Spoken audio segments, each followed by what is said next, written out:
Hello, it's Ashley again. Actually, this is my second video today, but it's 8 o'clock at night, and it's been 12 hours since I posted the last one, so I figured this is totally okay. I am coming to you with a significant video this time, and it's a book review.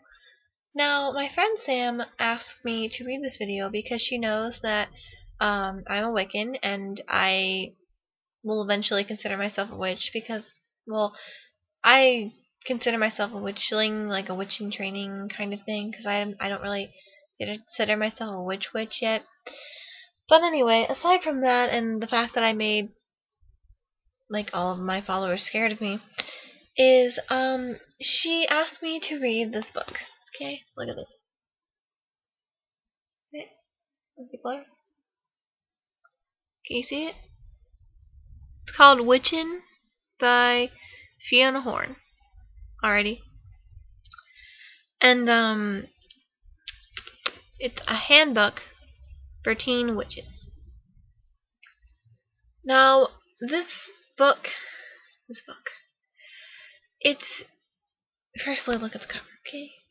Can I show you the cover? Anyway,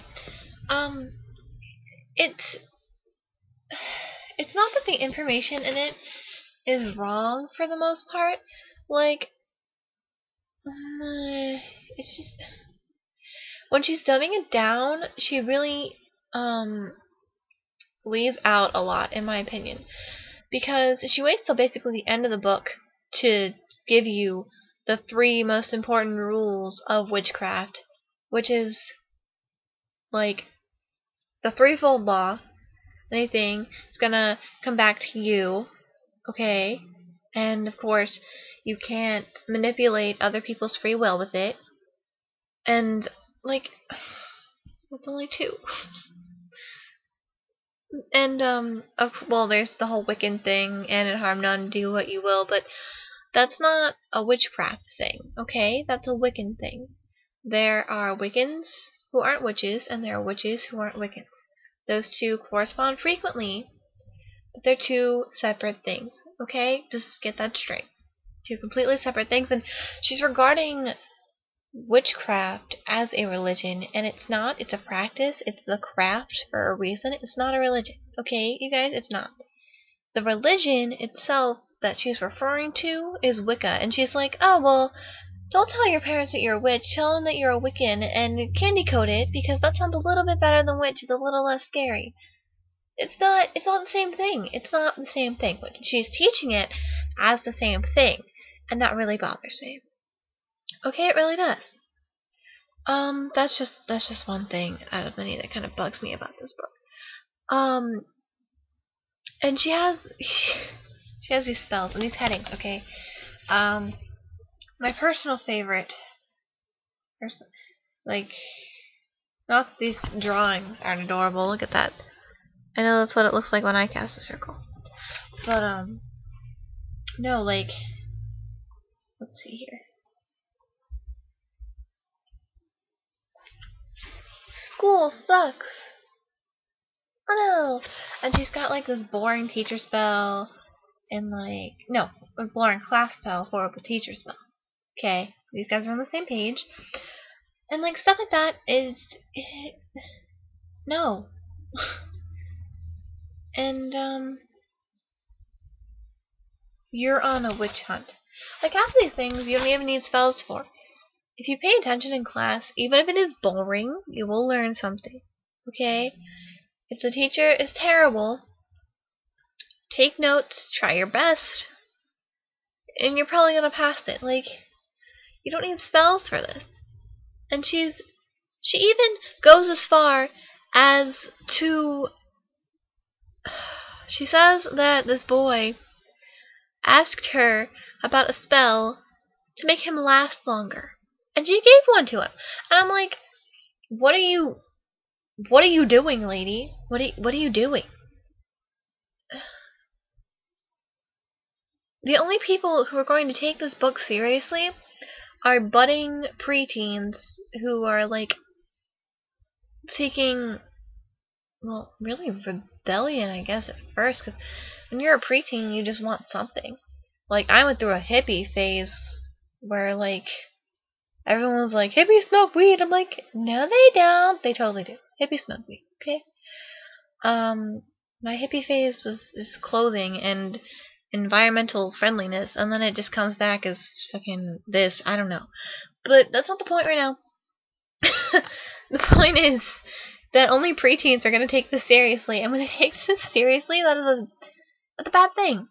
Because she's making, like, witchcraft entirely look like a joke. And I'm hiding it over here in case you're wondering what I'm doing, because I'm in the broom closet. But, I just like stars as a good book, though. Anywho, like,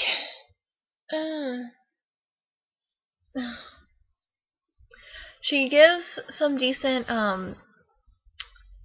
like, nature meditations, but that's really the only thing that I took for a grain of salt in this. So, if you're a witch and you are actually looking for some viable information, don't buy this book. However, if you are literally just starting and looking into the craft, I think that this is an interesting introduction, at least the first half, because once you get to the spells, firstly, she lists a bunch of things that aren't going to be laying around your house if A, you're in the broom closet, or B, like, your parents don't want you doing this stuff. And if you live with your parents, you're not going to have, I don't know, lavender laying around. What if you live in New York City? Like, I don't know. Do you guys have lavender, like, casually laying around in New York when you're not stealing it out of somebody's garden? Like, if you live in a concrete jungle, you're probably not going to have half the stuff she's saying. Like, use this herb, or use this color candle. What if you can't burn candles? What if you're like 12 and you're actually taking this book seriously and your parents don't want you with a lighter? And you can't go out and buy your own lighter because you have to be 18 to do that. At least you have to do it here, or be 18 here. I'm pretty sure you do anywhere in the US, and whoever's watching this anywhere else, which they're probably not, may have a different age. They may not, but you're still young and your parents don't want you with fire. And, like, I don't know. Like, she provides alternatives, but mainly, when it comes down to it,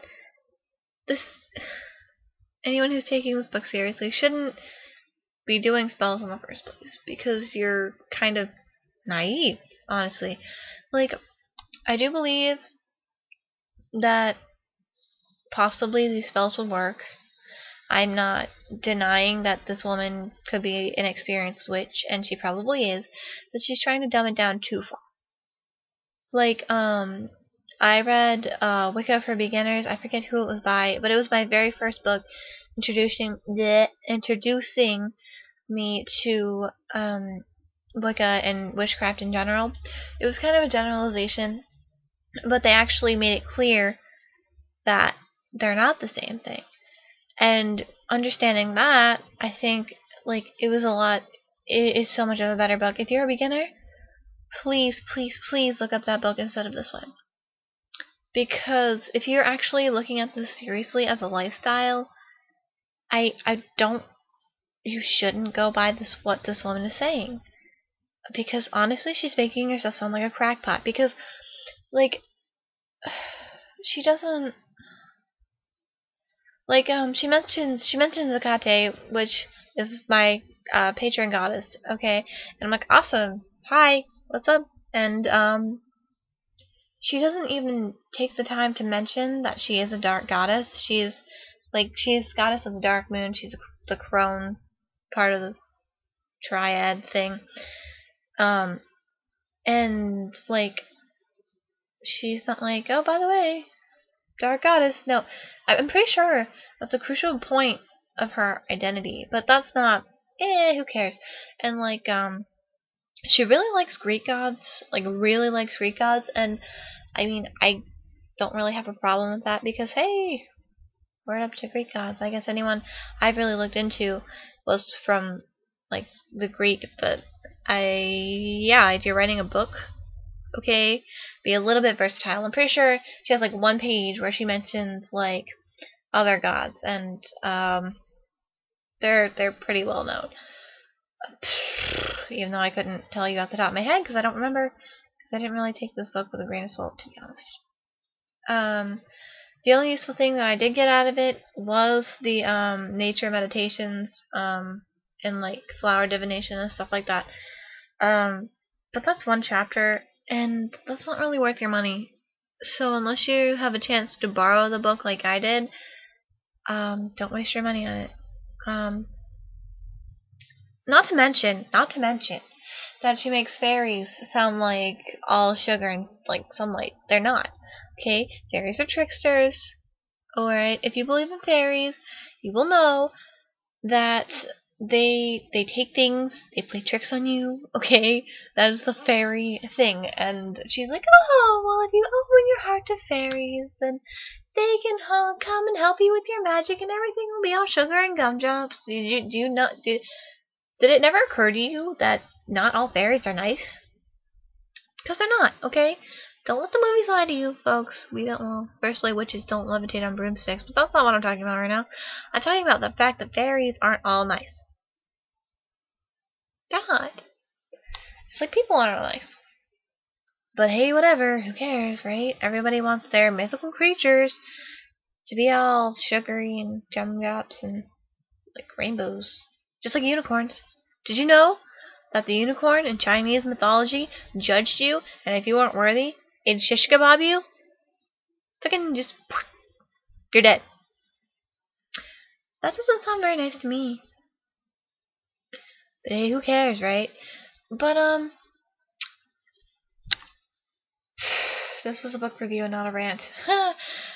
But, yeah, like... yeah, I don't know what I was gonna say. So, this book, I give it... I guess a 2.75 out of 5. Because it really... no, I guess I'll give it a 3. I'll give it a 3 out of 5 because, I think this woman knows mostly what she's talking about, but she's really trying to dumb it down. And she's trying to talk down to you, and I don't like that. It's written alright, and, it's not terrible, it's just not all true. Like, it's sugar-coated, and I really don't like when people sugarcoat things like this. And it's okay to be a witch, and it's even, like, and it's not okay to, like, control people's will or whatever, but, like, you need to tell preteens that up front, because if they're just gonna read the first chapter and then flip back to the spells, okay, or, like, try to make their own, they might try to bend people's will, and, that's gonna backfire. But hey, whatever, that's not important. So, 3 out of 5, and it's Witchin by Fiona Horne. Don't waste your time. Okay. Bye, guys.